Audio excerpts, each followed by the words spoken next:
अस्सलाम वालेकुम। प्रोग्राम 10 में खुश आमदीद। मैं हूं इमरान सुल्तान। नाज़रीन, दुनिया भर की सियासत इस वक्त फर्द वाहिद अमरीकी सदर डोनाल्ड ट्रंप के इर्द गिर्द और उनकी अपनी सियासत खुद नोबेल पीस प्राइज़ की चाहत के इर्द गिर्द है।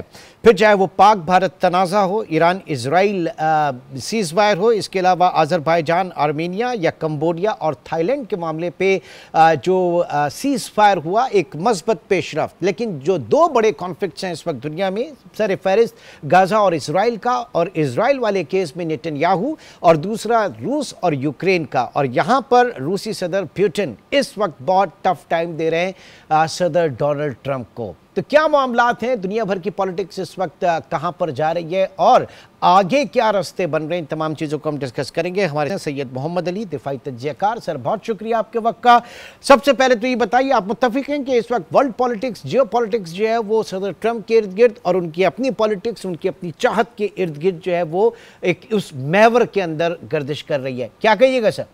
देखिए, मैं समझता हूँ कि मौजूदा अमरीकी सदर जो हैं वो अपनी शख्सियत और बैकग्राउंड और अंदाज़े फ़िक्र के लिहाज से यकीनी तौर पे एक मुनफरिद अमरीकी सदर हैं, क्योंकि देखें वो एक बड़े कोहना मश्क और जहाँ दीदा बिजनेसमैन हैं। और इसीलिए आपने देखा कि रवायती किसी भी अमरीकी सदर के मुकाबले में उन्होंने अपनी खारजा और दिफाई पॉलिसी में जो अपनी इकॉनमी है या अपना जो माशी दबाव है, उसको सबसे अहम पॉलिसी इंस्ट्रूमेंट के तौर पे दोस्त और दुश्मन दोनों के हवाले से इस्तेमाल किया है।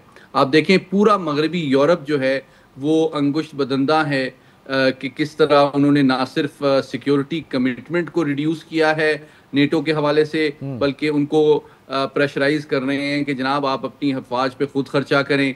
और साथ ही साथ वो एक बिल्कुल नए अंदाज में अमरीकी दाखिली सतह पे भी बहुत से ऐसे मिनिस्ट्रीज, इदारे जो हैं वफाकी, उनको बंद कर रहे हैं जिनके बारे में उनकी राय ये है कि ये अमरीकी टैक्स पेयर और जो उनकी मेहनत की कमाई है उसका ज़िया है। और तीसरी चीज़ जो तीसरी दुनिया के ममालिक के लिए बड़ी अहम है, वो यूएस एड का प्रोग्राम आपने देखा कि वो बंद कर दिया गया पूरी दुनिया के लिए। और उन्होंने कहा कि भाई अब हमने लोगों को पालना नहीं है, आप बताएं कि आप अमेरिका को क्या ऑफर करते हैं, क्या हमारे रोजगार और खुशहाली में आप इजाफा कर सकते हैं तो आप हमारे दोस्त हैं, वरना मैं दोस्त दुश्मन में तमीज नहीं करूंगा। ठीक। अब ऐसे में सर ये जो टैरिफ वॉर है, मैं इसके ऊपर भी आऊँगा, इसको ज़रा रिलेट करेंगे, इंडिया से भी हम रिलेट करेंगे, लेकिन उससे पहले ये जो पीस प्रोसेस और सीज़फायर वाले मामला हैं, एक बड़ी पेशरफ जो है वो मुमकिना तौर पर उसको कहा जा रहा है कि आइंदा फ्राइडे जो है वो अलास्का में पुतिन और ट्रंप की मुलाकात, और यकीनन जो मुद्दा होगा वो यूक्रेन और रशिया का इस वक्त जो है कॉन्फ्लिक्ट है।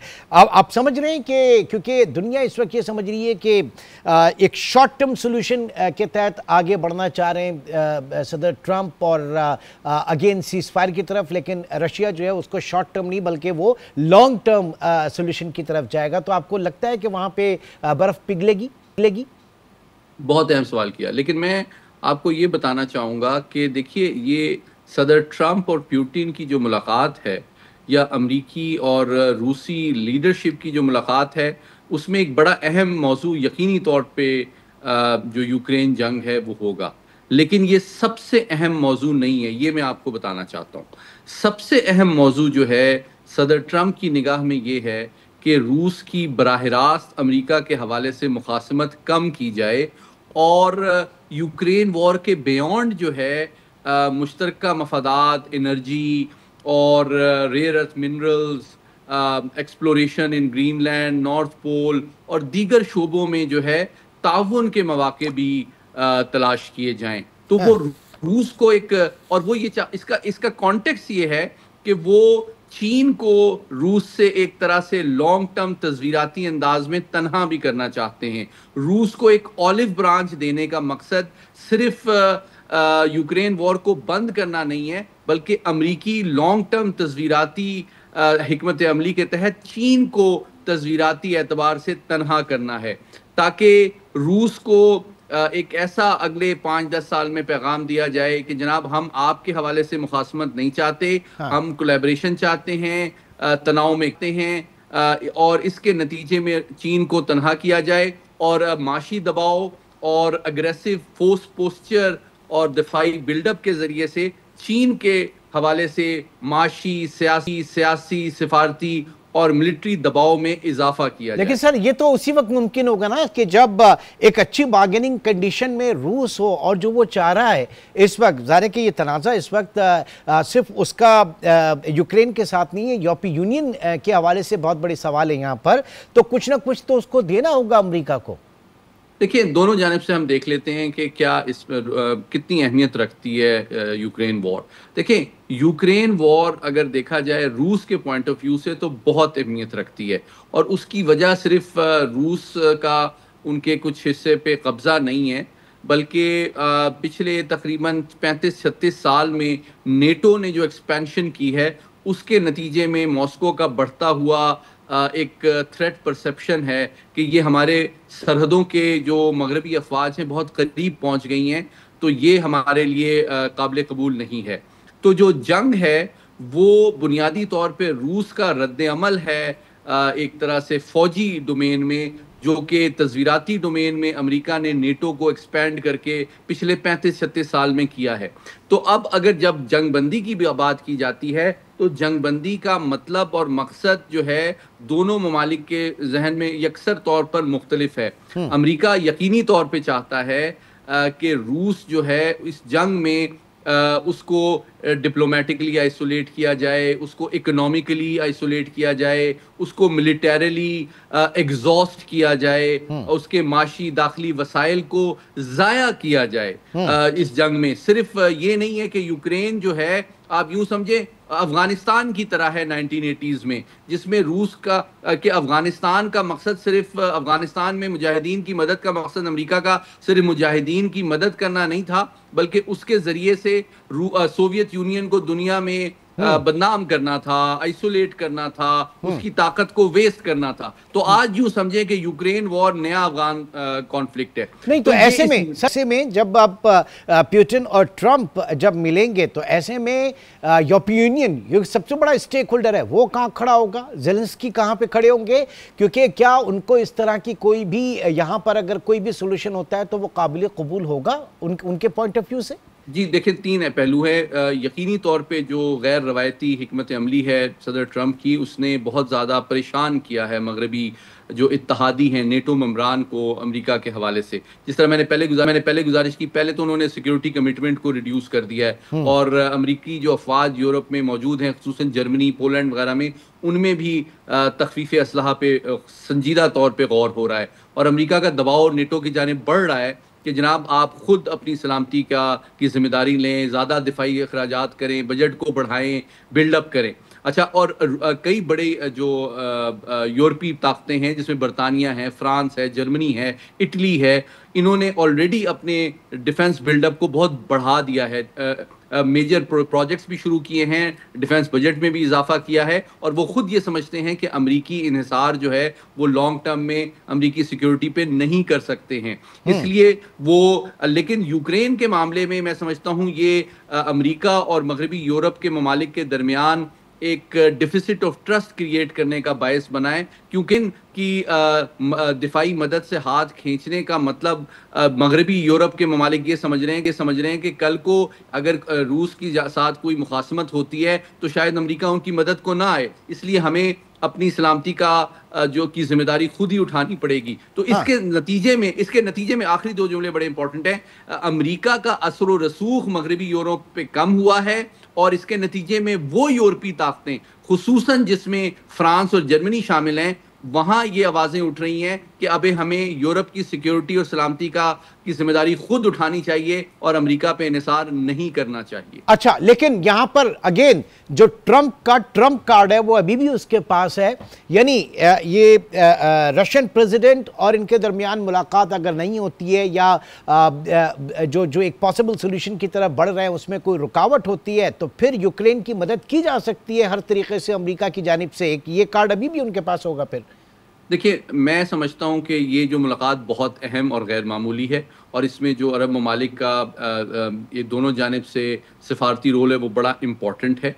और इससे ये भी साबित होता है कि देखें, ये यूरोप में ये मुलाकात नहीं हो रही, ये मिडल ईस्ट में मुलाकात हो रही है। इसका मतलब है कि अरब ममालिक भी चाहते हैं कि दोनों जानिब एक गुडविल को मेंटेन करें। दूसरी बात यह है कि पुतिन साहब इस मुलाकात को इस्तेमाल करना चाहेंगे अमेरिका से ये कमिटमेंट लेने के लिए कि वो दिफाई इमदाद जो है वो यूक्रेन के लिए कम कर दें, ताकि वो जो पेश रफ्त चाहते हैं या पेशकदमी उनकी अफवाज करना चाहती है उसमें मजीद आसानी पैदा हो जाए। दूसरी जानिब और वो फौरी तौर पे इनखला के लिए तैयार होने के इम्कानात नामुमकिन हैं ऑलमोस्ट, क्योंकि जिस अराजी पे उन्होंने कब्जा कर लिया है अब वो उस पर सॉवरेंटी क्लेम करते हैं। दूसरी जानिब अमेरिका जो है उसके लिए चैलेंज ये है कि वो दिफाई इमदाद अगर कम करता है तो यूरोप और यूक्रेन खुद जो है वो अब शायद सिर्फ अमरीकी दबाव के तहत जंगबंदी पे रजामंद ना हो। और ऑलरेडी ज़ेलेंस्की साहब ये कह चुके हैं कि ऐसे कोई मुज़ाकरात जो पुतिन और ट्रंप साहब के दरमियान में होंगे जिसमें बुनियादी फरीक जो है वो यूक्रेन ना हो, उसके कामयाब होने के इम्कानात ना होने के बराबर हैं। ठीक, नाज़रीन आगे बढ़ेंगे। सैयद मोहम्मद अली साहब इस वक्त हमारे साथ मौजूद हैं और अहम सवाल एक ब्रेक की तरफ मैं जाऊंगा, लेकिन ब्रेक पे आने के बाद सवाल उनसे मेरा ये कि भारत के ऊपर इस वक्त जो सख्ती की जा रही है उसका क्या कॉन्टेक्स्ट है। क्या आज अगर मोदी ये मान लें कि पाकिस्तान और भारत के दरमियान सीज फायर जो है वो अमरीका ने कराया था, तो क्या उसकी मुश्किलात हल हो सकती हैं? और क्या आज भारत भी नाम तजवीज़ कर दे सदर ट्रंप का पीस नोबेल प्राइज के लिए, तो क्या उसकी जान बख्शी हो सकती है? इन तमाम चीज़ों पे हम बात करेंगे एक छोटे से ब्रेक के बाद।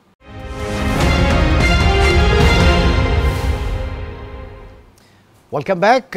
मोहम्मद अली साहब, बहुत शुक्रिया एक बार फिर आपके वक्त का। जानना ये चाहेंगे कि इस वक्त जो टैरिफ 50% इस वक्त अमेरिका जो है इम्पोज कर चुका है भारत के ऊपर, और फिर रशिया से जो जो ममालिक ऑयल ले रहे थे उनके ऊपर मुसीबत। अब जाहिर है कि दो ही इसमें बड़ी ताकतें हैं, एक चीन और दूसरा भारत। चीन के खिलाफ वो कुछ कर नहीं सकता और भारत के खिलाफ जो है अब ये फैसला किया। तो क्या ये सिर्फ भारत के खिलाफ है या अल्टीमेट टारगेट जो है वो रशिया ही है इस वक्त?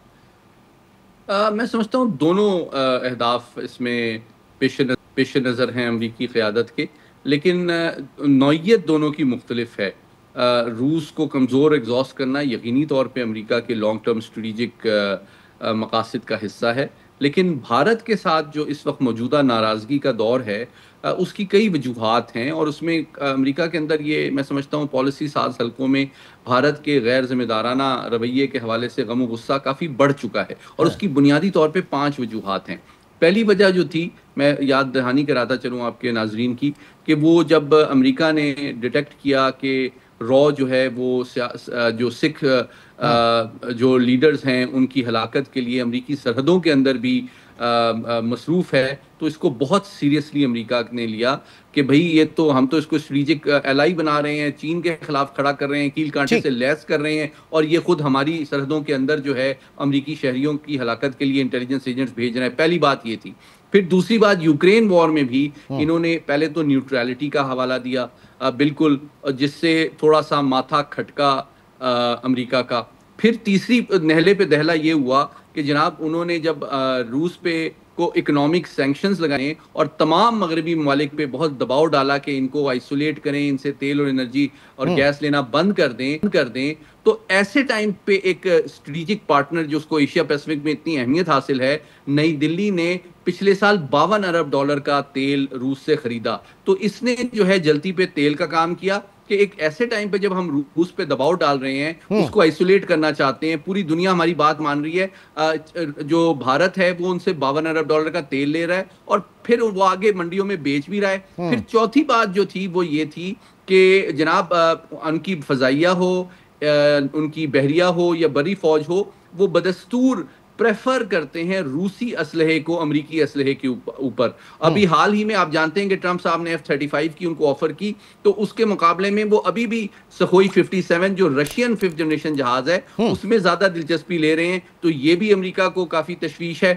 और आखिरी बात ये है कि अभी जो मई में पाक भारत जंग हुई उसमें भी जो क्रेडिट है जंगबंदी का वो देने से, हालांकि वो खुद अमेरिका के पास गए थे कि जंग बंद कराओ, उससे कासिर हैं, उससे इनकारी हैं, और जिसको बहुत मैं समझता हूं कि स्टेट डिपार्टमेंट और ट्रंप साहब उसका बुरा मना रहे हैं। और आखिरी बात जो है वो ये है कि ट्रंप साहब खुद चूंकि बहुत बिजनेसमैन है, तो जितना ज्यादा प्रोटेक्शन वो अपने काश्तकारों को और स्मॉल इंडस्ट्री को भारत दे रहा है, वो अमेरिका अपने मफादात के खिलाफ समझता है कि भाई आप फ्री मार्केट एक्सेस हमें नहीं देते हैं और आप डबल गेम खेल रहे हैं। आप खुद तो 90 अरब डॉलर की एक्सपोर्ट्स अमेरिका को करते हैं, लेकिन अमेरिकी एक्सपोर्टर को आप मार्केट एक्सेस नहीं देते हैं। तो ये तमाम वजूहात की जो पनिशमेंट और कीमत है वो सजा अमेरिका उनको दे रहा है 50% टैरिफ लगा के। ठीक सर, वेरी शॉर्टली मैं चाहूंगा भारतीय एयर चीफ अमरप्रीत सिंह जो है, इनका एक मज़ाक़ खेज बयान, लेकिन क्या इसकी हकीकत क्या है?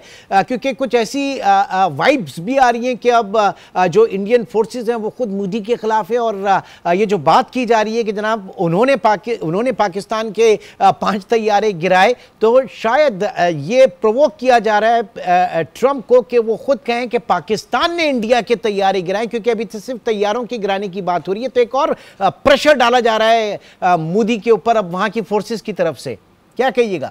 जी, मैं समझता हूं कि मुख्तसरन मुझे भारतीय फ़ज़ाइया से हमदर्दी है कि वो उनकी जो लीडरशिप है वो खुद उनकी कुर्बानियों और कंट्रीब्यूशंस का एतराफ़ करने से कासिर है। उनके अंदर इतनी इखलाकी जुर्रत नहीं है कि जो पाकिस्तान के ख़िलाफ़ जंग में उनके सिपाही और पायलट्स जो हैं जाँ बहक हुए हैं उनको एक्नॉलेज करे, अप्रिशिएट करे और रिवॉर्ड करे और पब्लिक इस बात को तस्लीम करे। उनकी फैमिलीज़ के साथ मैं समझता हूँ बहुत बड़ी ज़्यादती है जो अपने बच्चे और अपने शौहर और अपने भाई जो है फौज में भेजते हैं। दूसरी बात ये कि इसका कोई हकीकत से ताल्लुक नहीं है। आप जानते हैं CDS जो हैं भारत के, वो स्ट्रेटेजिक डायलॉग में जब गए थे सिंगापुर, तो उन्होंने भी कहा था कि भारतीय फ़ज़ाइया का काफ़ी नुकसान हुआ है। उन्होंने इस तरह की कोई बात नहीं की थी कि पाकिस्तान की फ़ज़ाइया को नुकसान हुआ है। दूसरी बात कि खुद भारतीय फ़ज़ाइया के अताशी ने इंडोनेशिया में एक सेमिनार में कहा था कि हमें तो मिलिट्री टारगेट को हिट करने की पॉलिटिकल लीडरशिप ने इजाज़त ही नहीं दी। अगर मिलिट्री टारगेट को हिट करने की इजाज़त ही नहीं दी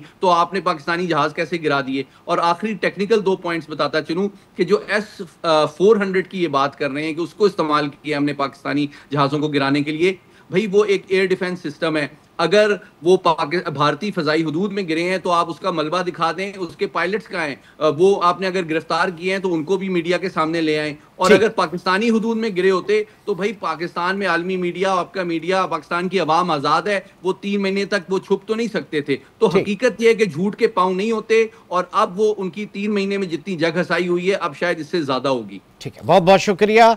सैयद मोहम्मद अली साहब, दिफाई तज्ज़ियाकार, इस वक्त हमारे साथ मौजूद थे और इस अहम तरीन इश्यूज़ के ऊपर अपना तज्ज़िया पेश कर रहे थे। एक छोटे से ब्रेक के बाद एक इंतहाई अहम मौजू आपके सामने लेकर आऊँगा। एक छोटे से ब्रेक के बाद दोबारा मिलते हैं।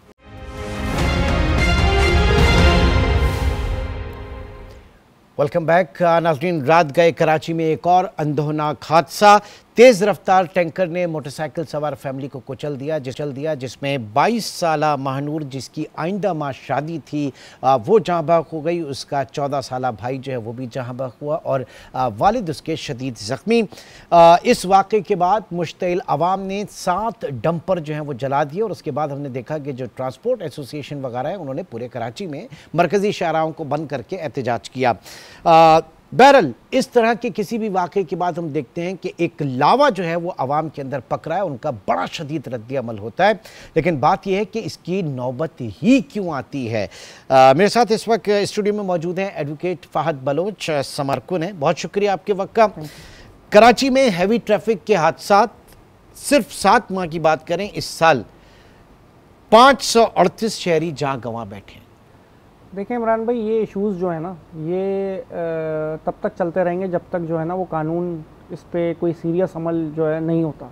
क्योंकि अगर हम देखें इन सारी चीज़ों को तो 500 से ज़ायद शहरी जो हैं वो जान की बाजी हार गए हैं। और मैंने खुद आपके सामने आपने देखी होगी वीडियो के 8 महीने पहले इसी जगह की वीडियो शेयर की थी कि इस पे डंपर रेस लगाते हैं और वो रेस लगाते हुए जा रहे होते हैं। तो 8 महीने में तो चलें कोई वाकया पेश नहीं आया, लेकिन कल आ गया।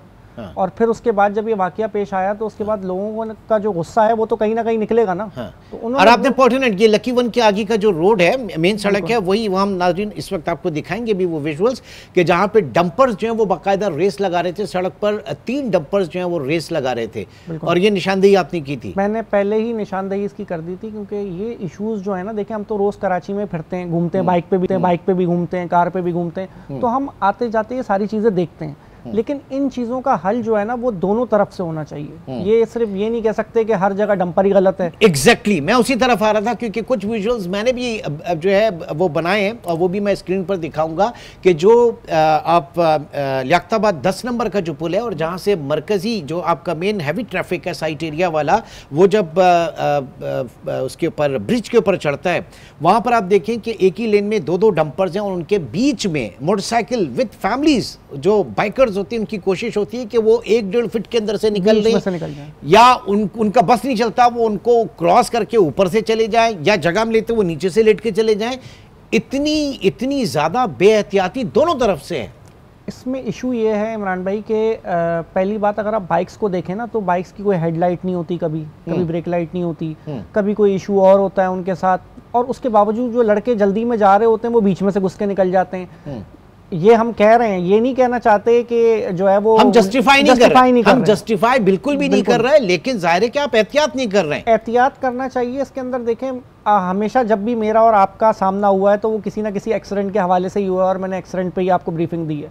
तो देखें इससे पहले भी एक वाकया हुआ है जिसके अंदर कुछ दिन पहले कि बल्दिया के कोई शरबत फरोश अंकल थे, उनके कोई जानने वाले थे, उनको जो है वो इस तरह डंपर ने कुचल दिया और मेरे पास मैटर आया। मैंने देखा, मैंने कहा अब लोग मुझसे ये उम्मीद करते हैं कि मैं फौरन ड्राइवर पकड़वा दूं या ड्राइवर ढूंढ तरह, तो आ जाए ना सर उस सिस्टम में जो सुकम है उसकी तरफ आ जाए, क्योंकि किसी एक को भी निशाने इबरत बनाया होता तो शायद थोड़ा सा मसला हल हो चुका होता, कुछ बेहतरी होती। सर देखें निशाने इबरत तो सूरत में बनेगा ना जब कोई पकड़ा जाएगा, और पकड़ा जाने के बाद भी देखें अगर आप कोर्ट्स में आएंगे ना तो कोर्ट में होता ये है कि जब मुद्दई शुरू में आता है तो बड़ा जोश में होता है और फॉलो भी करता है केस को, लेकिन उसके घर से जनाजे तो उठ चुके होते हैं। फिर उसके बाद आखिर में जब वो कई महीने गुजार लेता है इसके अंदर, तो उसको पुलिस भी ये राय दे रही होती है कि तुम सुलह कर लो, हम पैसे दिलवा देंगे। और ऐसे हैं, पास्ट में प्रेसिडेंट्स हैं जिसमें लोगों ने आके टीवी पे बोला है कि भाई हमें तो फला एसपी ने बोला आके कि जो है वो तुम सुलह कर लो और इतने पैसे मिल जाएंगे, 20 लाख मिल जाएंगे, 30 लाख मिल जाएंगे। तो लोग फिर जाहिर है अपना खर्चा कर करके कोर्ट आ रहे होते हैं, जिसकी जो है वो जो उनको खमियाजा भुगतना पड़ता है वो ये होता है कि वो सुलह करके और छोड़ देते हैं कुछ महीने के अंदर, क्योंकि वो मतलब ये निज़ाम ऐसा है सर, बड़ी माजरत के साथ, कि वो बड़े कुछ लोग बहुत इंसानियत के चैंपियन और इंसानी हुकूक के चैंपियन बने फिरते हैं। उनकी अपनी वीगो से 2 लड़के जख्मी हुए तो उसके बाद वो भी सुलहनामे के ऊपर आ गए। एक निशाने इबरत बनाते ना, जरा दिलाते किसी को सजा, फिर पता चलता। अब सर इस पर तो मैं, क्योंकि उनका तो अब सुलह हो गया है, नहीं मैं तो एक बात कह रहा हूँ, या तो फिर बात ही नहीं करें ना, फिर इंसानियत के चैंपियन आप बनते क्यों हैं?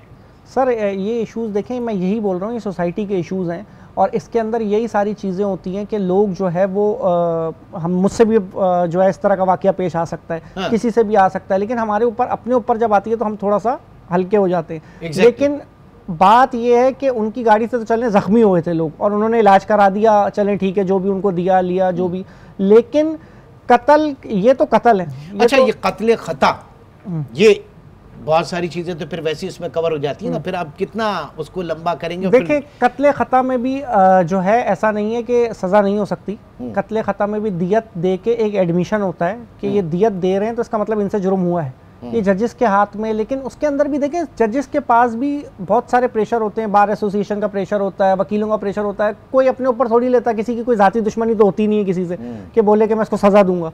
तो वो क्या करते हैं, वो कहते ये हैं कि आप जो है भाई केस खत्म हो रहा है, डिस्पोज हो रहा है, डिस्पोज करो, उनको डिस्पोज करने होते हैं केसेस, कर देते हैं। लेकिन ऐसे केसेस में जिनमें मेरा मानना यह है कि कोई नया लॉ लाया जाए जिसके तहत ये डंपर के नीचे जो लोग आ रहे हैं कम से कम इनकी या तो दियत बढ़ाई जाए, दियत नहीं बढ़ सकती तो उनको सजा दी जाए, कुछ तो बनाया जाए, क्योंकि ये दियत जो 68 लाख रुपए बनाई हुई है कोई दियत नहीं है किसी एक जान की कीमत।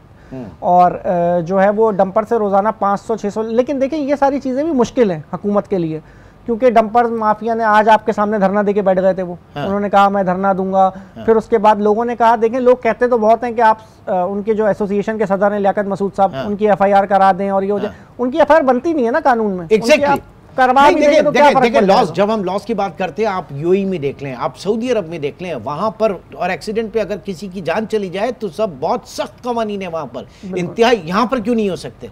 बिल्कुल हो सकते हैं। देखिए बनाने के ऊपर है ना, आपको जब चेंज करना था आपने प्रिजन रूल्स, अभी जब जेल ब्रेक हो गई थी, मलिर जेल ब्रेक हुई, तो उसके बाद आपने एक हफ्ते के अंदर उसके लॉस चेंज कर दिए।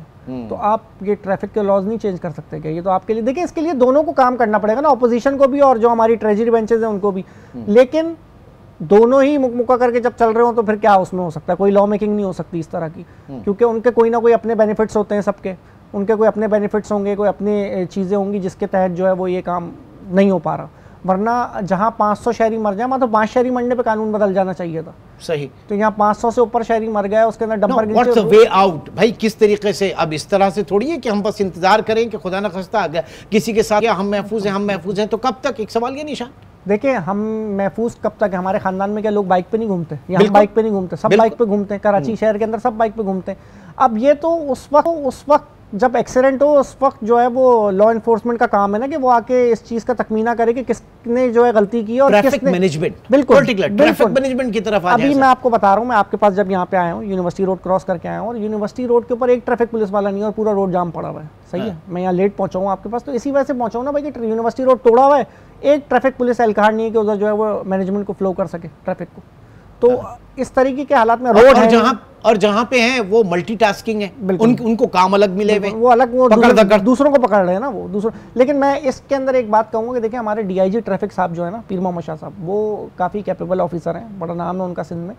तो उनको अभी ये टास्क मिला है कराची के ट्रैफिक जो है वो सेट करने का। लेकिन मुझे उनसे भी ये उम्मीद नहीं नज़र आई कि कुछ बेहतरी आती, क्योंकि वो बहुत ज़बरदस्त ऑफिसर हैं, सिंध में उनका एक नाम है। लेकिन सारी चीज़ें ये हैं कि उनके होने से भी कोई फ़र्क नहीं पड़ रहा। यानी ऑटोमेटेड और इलेक्ट्रॉनिक जो खुदकार निज़ाम है ट्रैफिक मैनेजमेंट का, वो कहीं ना कहीं उसकी अहमियत इंतहाई ज़रूरी यहाँ पर बन जाती है, जो ऑटोमेटिकली आपके चालान वगैरह हो, आपके रॉन्ग पार्किंग के ऊपर, लेन के ऊपर। आपका मेरा चालान हो रहा है तो ये डंपर वालों का, अजरक वाली नंबर प्लेट है ना, अजरक वाली नंबर प्लेट सबसे पहले डंपर पे लगवाएं। हम सब लगाएंगे अपनी गाड़ियों पे, हमने लगाई हुई है, कोई मसला नहीं है। हम ये नहीं कह रहे कोई ताज्जुब वाली बात है, हम तो कह रहे हैं कि भाई आप डंपर पे भी तो लगाएं। तो डंपर यहाँ के थोड़ी है जो अगर बाहर के आ रहे हैं, दूसरे शहर के आ रहे हैं। यही तो मैं आपको कहना चाह रहा हूँ, यही तो कहना चाह रहा हूँ। उनके लिए आप कोई कानून साजी करें ना, उनको आप जो है वो फॉलो करवाएं, ताकि जो है वो तो उतर के भाग जाता है ड्राइवर, वो वजीरिस्तान से आया होता है, उसका पता नहीं होता कि किस नशे में उसने पहले मारा, फिर अगर वो पकड़ा भी जाए तो उस वक्त तक तो नशे में होगा नहीं। तो हम उसका कोई पकड़ के कोई नार्को टेस्ट कराएं या कोई उसका जो है चेक कराएं, मेडिकल कराएं। तो ये सारी चीजें, और इनके मेडिकल, ये इनके जो ये फिटनेस सर्टिफिकेट्स वगैरह हैं, अगर आप सिंध की बात करते हैं तो यहाँ पे, लेकिन वो बाहर से कोई आ रहा है, आपको क्या पता उसका क्या फिटनेस सर्टिफिकेट है? फिटनेस सर, आपको चलते हुए जो है वो डंपर नजर आ रहे होते हैं, उनकी हालत क्या हो रही होती है आपको खुद पता है, किस तरह वो चल रहे होते हैं, किस तरह वो ब्रेक लगा रहे होते हैं। आप उसको रोक के दिखा दें स्पीड के अंदर, नहीं रुकेगा।